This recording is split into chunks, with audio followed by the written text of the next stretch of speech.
Hi, Kayla. How are you doing? Good, thanks. How are you? Good, good, good. My name is Raz from Everything MMA Era. Just like to kind of start off in terms of the 2021 PFL season.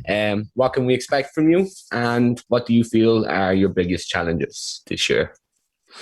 Well, you can expect dominance. I feel like this year I'm a very well-rounded fighter, which makes me very dangerous. And I think the challenges are just going to be uh, protocol and the things that COVID brings along with it. But in terms of fighting, I think I'm ready as ever. Okay. And so, just kind of follow up on that. Do you feel that maybe with COVID, with restrictions, they're kind of your main challenges in the upcoming year? Obviously, kind of shifting away the focus from the fighting. Yeah. Yeah, I mean, they're just hurdles. It's just not ideal situations, not ideal scenario, but everyone has to go through it. So it's just kind of part of life. Um, but in terms of, fighting, I think I'm excited. It's been a while. I'm excited to get back in the cage and do what I do best. Okay. Thank you. Best of luck on Thursday. Thank you very much. Breeze, please. Hey, Kayla, this is Breeze with the MMA Breeze. I wanted to ask you, you've already won the championship a couple times now. How do you stay motivated coming into this season and securing another victory? Well, I mean, motivation has always been an internal thing for me. I don't do this for money. I don't do it for fame. I don't do it for glory. I do it to be the best in the world. I just have this internal desire. And, I'm not there yet. I'm not the best in the world yet. So there's plenty left to accomplish. Right on. We're looking forward to it. Thank you. Daniel, please. This is Daniel from Cage My IQ. Seeing that you fought at the end of the year at featherweight, how hard was it to cut that weight and then to put that weight back on? Well, I didn't have any trouble putting it back on, I'll tell you that much. Actually, after I did cut, I mean, the cut was good. I was very professional about it, was disciplined, got down to about 153 walking around, and then just did the little bit, the last little bit at the end there. But after I cut down to featherweight, my body just naturally, I guess, wanted to hold on to everything. So my weight jumped up a bit for a while there. So I was walking around pretty heavy, which in hindsight is a good thing, just because I naturally sit at about 160 to 165. And I learned a lot of big girls in the 155-pound weight class who are cutting some good weight. So I think that extra weight is going to be good for me.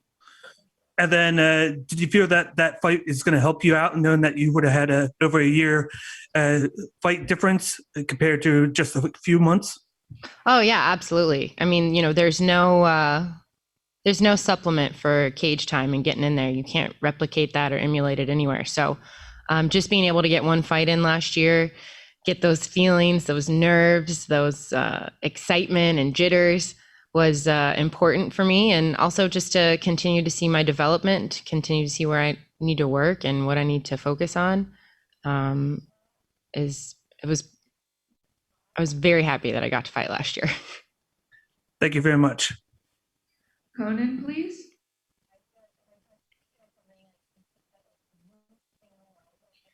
Conan, are you out there? Okay, we'll go with Barcelona. Jim Barcelona, Miami Herald. Kayla, you mentioned that fight, and I'm wondering, what was that like with just working with PFL to be able to do that? Because they weren't doing anything, and you're like, hey, I want to get a fight in. So just that process and them being able to work with you so you're able to do that. Yeah, I mean, I'm super grateful that, I was able to have the opportunity to compete last year. PFL and my manager worked together closely to make that happen. I know it was strenuous and stressful at times, but ultimately I feel like we're all happy with how it went down. And I want to thank Invicta for giving me the opportunity to compete. The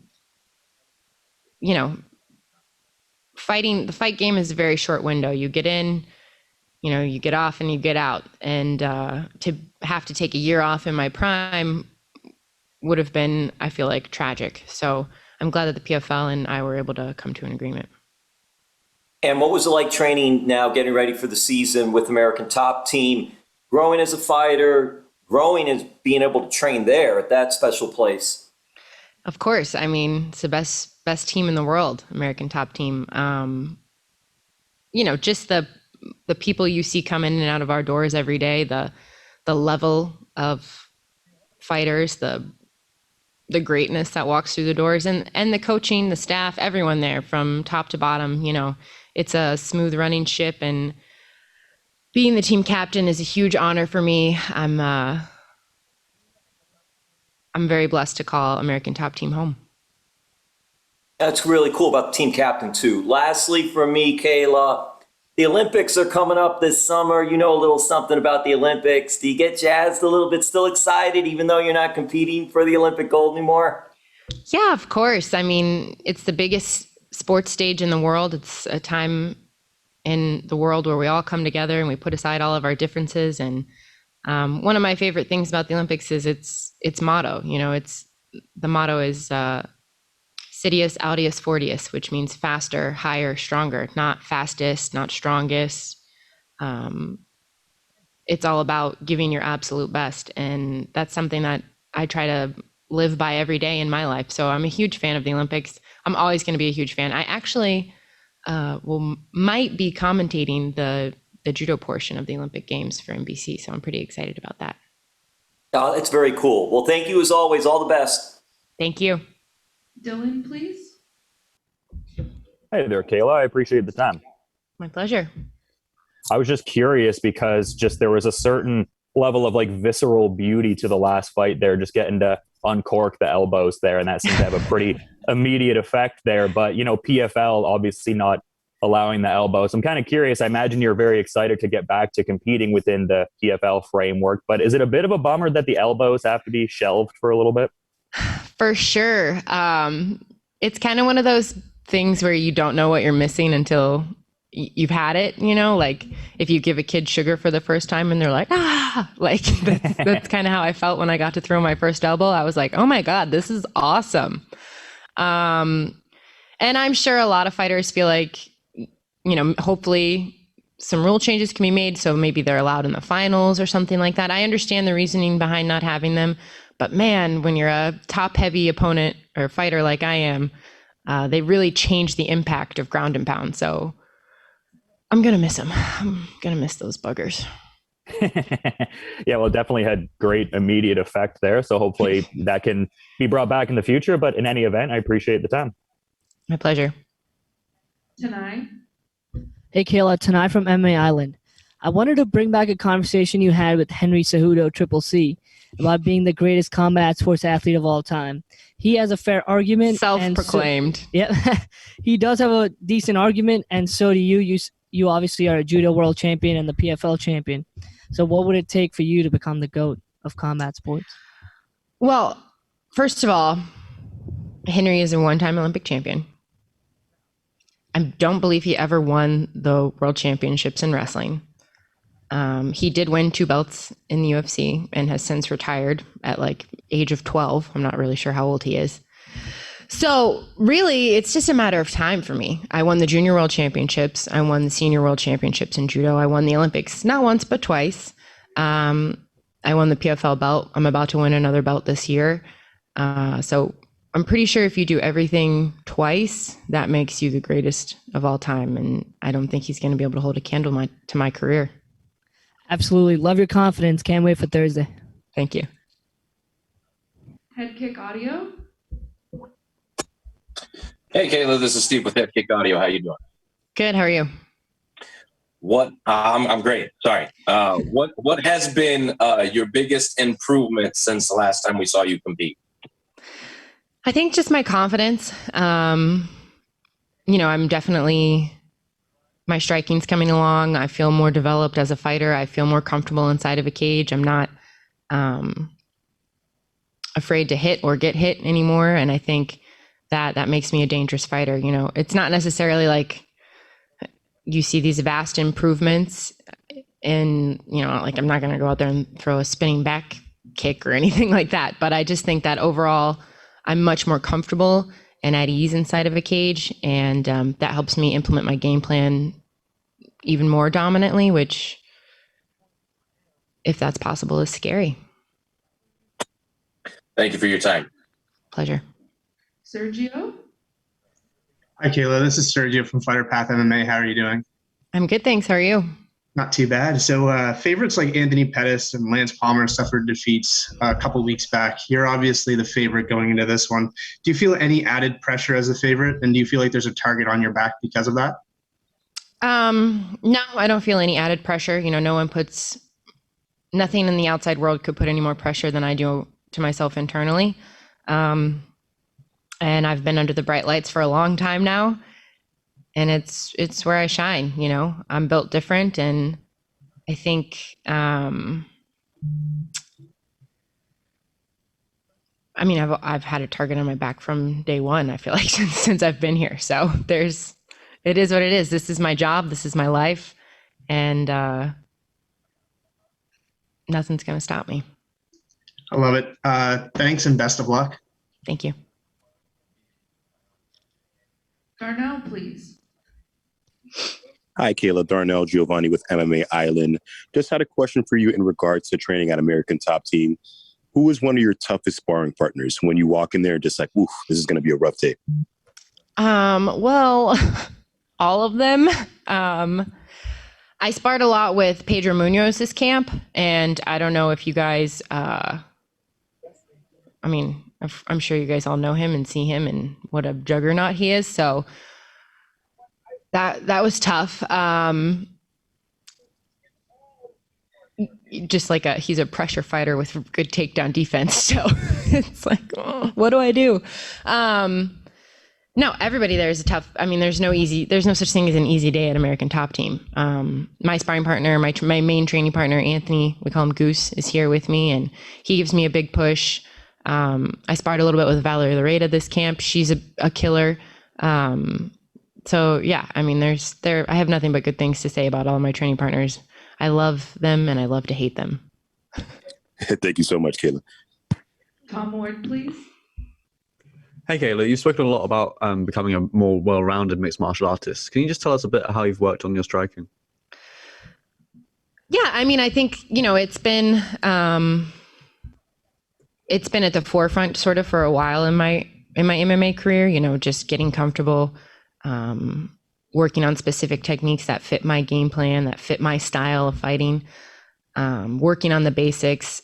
You know, I'm a big believer in basics. I'm a big believer. What I learned in the first 6 months of judo is what won me 2 Olympic gold medals. So the problem is in MMA, I'm still a baby, you know, I'm still a white belt. So I have to put in the time, and there's really no substitute for that. I can't just get really good at striking overnight. I just have to put in the time, put in the reps over and over and over and over and over again. And I think having a year off where you don't train for a specific opponent and you're not in a camp and you're not, you know, focused on all of these other things that you sometimes have to focus on for fights, just gave me even more opportunity to go in and get better slowly but surely at all of those things that you don't necessarily focus on when you have a fight. You know, it's kind of like when you're a professional athlete, especially, you know, coming over to a sport, everyone already thinks you can run when you haven't even learned to crawl yet. So I kind of went back and learned how to crawl and tightened up everything, if that makes sense. Worked on a lot of power, worked on precision, worked on all of those things that maybe I wasn't skipping over them, but I just didn't have enough time to focus on. Amazing, thank you. And if I could push you for a prediction? I'm going to win by KO, TKO, or submission. Amazing. Best of luck. Thank you. Next question for Tristan. Hi, Kayla. Tristan Critchfield from SureDog.com. While you said you're happy with PFL and you're focused on 155 pounds, how much of a move to featherweight factors into your future plans? You know, it's definitely food for thought. I mean, I think we all knew that it was probably going to have to be inevitable at some point in my career. There's just way more depth there, and there's a lot of opportunity. The greatest fighter of all time competes there. So yeah, of course it's on my mind, but I have a whole season in front of me. I got tough 4 fights. I got a lot of stuff to do before I even start to think about having to eat salad again. Thank you. Thank you. Tariq? Hey, Kayla, it's Tariq with the Havoc Hour. How you doing? I'm good, thanks. How are you? Good. So I got to see that Invicta fight, and more particularly, I got to see your reaction as you were walking away there. Did you kind of surprise yourself at the performance that you had in that fight? I mean, I'm my own toughest critic, so I was like a little pissed off with myself afterwards, just because there were some things that I wanted to work on more that I didn't. But at the end of the day, it's a fight. You got to go where the fight takes you. But after the cut that caused all the blood was from the very first elbow that I threw in my entire career. And because you can't really, how do you drill throwing elbows in practice? You know, you can't do it live on a person. So it was the first real elbow I'd ever thrown in my life. And then the blood afterwards, like I'm not a naturally, I guess, psychotic person. So I wasn't like, yeah, she's bleeding. I was like, part of me was like, oh my God, there's blood everywhere. And part of me was like, finish her. So it was like a very weird experience where I was like, I really don't want to keep punching her, but I have to keep punching her. And then I got up and it was like all over me, and it was like on my lips and in my hair and under my nails. And I was like, okay, so this is what fighting is really like. Also, real quick, I'd be remiss if I didn't mention Claressa Shields is making her debut next month. Do you have eyes towards getting in the cage with her, or are you just focused on the belt?